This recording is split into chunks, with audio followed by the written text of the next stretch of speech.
നമുക്ക് കർത്താവിന്റെ ഭവനത്തിലേക്ക് പോകാമെന്ന് അവർ എന്നോട് പറഞ്ഞപ്പോൾ ഞാൻ സന്തോഷിച്ചു. ഊർശലേമേ, എന്റെ കാലുകൾ നിന്റെ വാതിലുകളിൽ നിൽക്കുകയായിരുന്നു.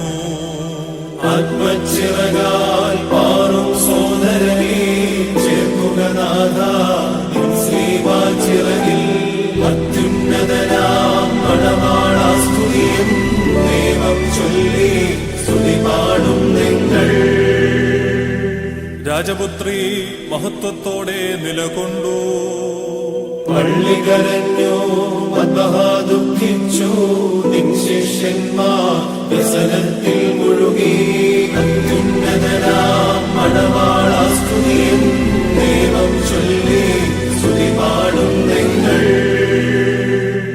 അത് എന്നേക്കും തന്നെ. വാതിലടയ്ക്കിൻ, ശാന്യ പോയിടുവിൻ, കർത്താവ് വരും, വാതിൽ തുറന്നു തരും. അത്യുന്നതനാം മണവാളാസ്തുതിയും ദൈവം ചൊല്ലി സ്തുതി പാടും നിങ്ങൾ. നിന്റെ ഹൃദയയാചന കർത്താവ് നിനക്ക് നൽകും. ധന്യപിതാവേ, പോയാലും ശാന്യ ചേർക്കും